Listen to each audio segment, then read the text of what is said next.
ہمارے چاہے بیرسٹر گور صاحب ہوں، ہمارے باقی ساتھیوں، وہ امداد کے لیے اب جب جاتے ہیں، ہمارے M N As M P As Pakistan Tehreek Insaf کے، ان کو شیخ وقاص صاحب کی ٹیمیں وہاں پہ جا کے جب وہ امداد دینے کی کوشش کرتے ہیں تو پنجاب پولیس ان کے خلاف ایف آئی آریں کرتی ہے، ان کے وہ کیمپ کھیڑتی ہے اور وہ کہتے ہیں کہ جی جب تک مریم نواز یا شہباز شریف کا فوٹو نہیں ہوگا یہ آپ لوگوں کی امداد نہیں کر سکتے۔ تو اس کو کہتے ہیں مافیا۔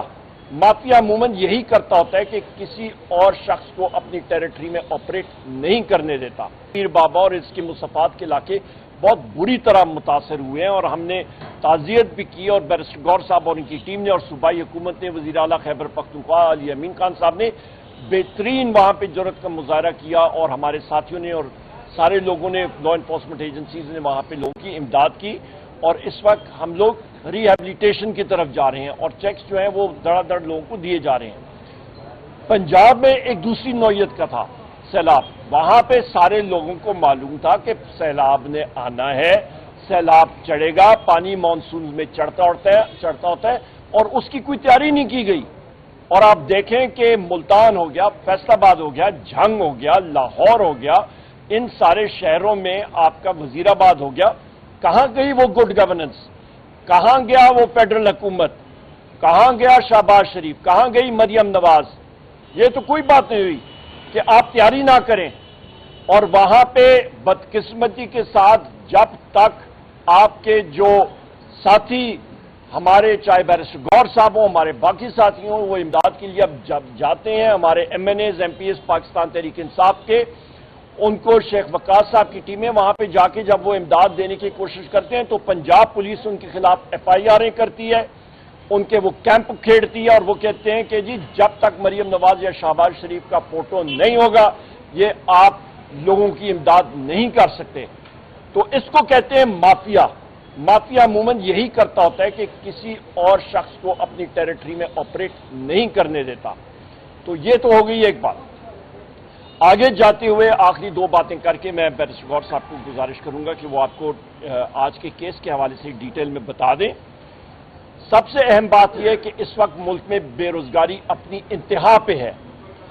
اس وقت آپ کا جو سیلاب کی وجہ سے اور اس کے پہلے جو حکومت پنجاب نے غلط گندم کی پالیسی رکھی، پہلے محسن نقوی جو اس وقت انٹیریئر منسٹر ہے، اس سے پہلے وہ نگران وزیر اعلیٰ تھا، 450 ارب روپے کی گندم امپورٹ کی گئی، پنجاب کے کاشتکاروں کی تباہی ہو گئی۔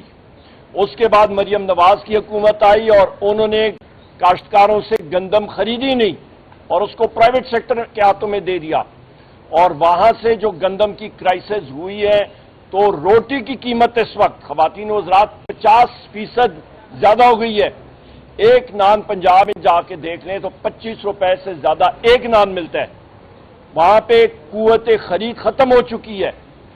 ملک میں جو نقصان ہوگا، جو آپ کا پیداوار ہوگی آپ کے ملک میں، جس کو انگریزی اکنامکس میں gross domestic product G D P کہتے ہیں، شہباز شریف کی اس حکومت نے، یہ 4 سال شہباز شریف کی حکومت چل رہی ہے، P D M 1 P D M 2 اذان ہو رہی ہے، میں مختصر یہاں پہ بات کرتا ہوں، اس سے وہاں پہ ان کی ٹوٹل نیگیٹو گروتھ آئے گی۔ پاکستان تحریک انصاف کی 6% تھی، اس کے بعد بیرسٹر گور صاحب اذان کے بعد آپ کو بریف کریں گے۔ شکریہ۔ بسم اللہ الرحمن الرحیم۔ آج پشاور ہائی کورٹ کے ڈویژن بنچ کے سامنے ہمارے 3 پارلیمنٹیرین شبلی فراز صاحب، عمر ایوب خان صاحب اور عبداللطیف چترالی صاحب کے کیسز پینڈنگ تھے۔ یہ وہ کیسز تھے جس میں ہم نے الیکشن کمیشن کی ڈسکوالیفیکیشن کے آرڈر کو چیلنج کیا ہوا ہے، اور عمر ایوب خان صاحب اور شبلی فراز صاحب کے لیڈر آف دا اپوزیشن کے نوٹیفیکیشن جس سے انہوں نے ڈی نوٹیفائی کیا تھا وہ ہم نے چیلنج کیے ہیں۔ ہمارا استدعا عدالت کے سامنے آئینی اور قانونی ہے۔ ہم نے استدعا کی ہے کہ الیکشن کمیشن جو ایک سٹے پہ چل رہا ہے، جو ہمارے خلاف ایک باعث رکھتا ہے، جو ہمارے خلاف ہر آرڈر رات کے اندھیری میں کرتا ہے، اس نے ہمیں سنے بغیر، آئین کے تقاضے پورے کیے بغیر، قانون کے مطابق ہمیں نوٹس دیے بغیر ہمارے ڈسکوالیفیکیشن کر کے ہمیں ڈیو نوٹیفائی کروایا۔ جن کنوکشنوں سے اور جس ڈسکوالیفیکیشنوں سے ایمان کو مضبوط کیا جا رہا ہے، دنیا میں کہیں مثال نہیں ملتی کہ وہاں پارلیمنٹیرین کی کوالیفیکیشن کو آپ ڈسکوالیفائی کر دے اور آپ ان کو غیر آئینی غیر قانونی طریقے سے کنوکٹ کر دے۔ وہاں ابھی تک ہمارے ساتھیوں کے کنوکشن کا سیزن ختم نہیں ہوا۔ اگر اس قسم کی سیاسی تناؤ جاری رہا تو ریاست خطرے میں پڑ جاتی ہے۔ ریاست وہ ریاست نہیں رہتی جس میں آزاد عدلیہ ہو، جس میں مضبوط پارلیمان ہو، جس میں عوام کے حقوق کا تحفظ ہو۔ پاکستان تحریک انصاف، عمران احمد خان نیازی وہ آزاد عدلیہ کے لیے ہیں جیل میں، وہ اس ملک کی بالادستی، سربلندی اور خود مختاری کے لیے جیل میں ہیں۔ ان کا یہی کہنا ہے کہ ہم کوشش کریں گے کہ انسانی حقوق کا تحفظ ہو۔ وہ کہہ رہے ہیں ہم کوشش کریں گے کہ عدلیہ آزاد ہو، ہم کوشش کر رہے ہیں کہ ایوان اس وقت مضبوط ہو۔ ہم نے بڑی کوشش کی، 180 کے ساتھ جیتے تھے، 91 کے ساتھ رہے، 76 پہ آئے، اس کے باوجود ہم بیٹھے رہے، لیکن ہمارے آواز کو دبایا گیا، دروازے بند کر دیے گئے۔ ابھی تک ہمارے ساتھیوں کو دوبارہ ڈسکوالیفائی کیا جا رہا ہے۔ اسی طریقے سے اگر یہ تناؤ رہا تو ملک کا بہت بڑا نقصان ہوگا، جمہوریت کا نقصان ہوگا، اس ملک کی معیشت کا نقصان ہوگا۔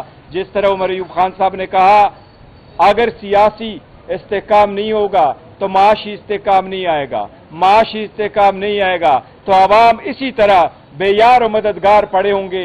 میں پنجاب گیا، پنجاب میں نے لوگوں کے حالت دیکھے۔ اس وقت 42 لاکھ افراد سیلاب سے متاثر ہے، اس وقت 4500 دیہات زیر آب ہے، اس وقت 18 لاکھ ایکڑ اراضی پہ تیار فصلیں تباہ ہو چکی ہے۔ اسی طرح KPK میں بھی ہوا ہے، لیکن عوام کے پاس وہ امداد نہیں پہنچ سکا جو امداد پہنچنا چاہیے، وہ سہولتیں نہیں مل سکی۔ آج تک پنجاب حکومت نے اناؤنس بھی نہیں کیا عوام کو کیا دے رہی۔ اس کا ریزن یہی ہے کہ سیاسی استحکام نہیں ہے، سیاسی تناؤ زیادہ ہے۔ عدلیہ آزاد ہونا چاہیے، آزاد عدلیہ نہ ہو تو ایسا ہی ہوتا ہے۔ خان صاحب کی کنوکشن ہوئی 17 جنوری کو، بشرا بی بی کی کنوکشن ہوئی 17 جنوری کو، آج تقریباً 8 مہینے ہو گئے اس کے اوپر، لیکن آج تک ان کی بیل کی اپلیکیشن لگ نہیں سکی۔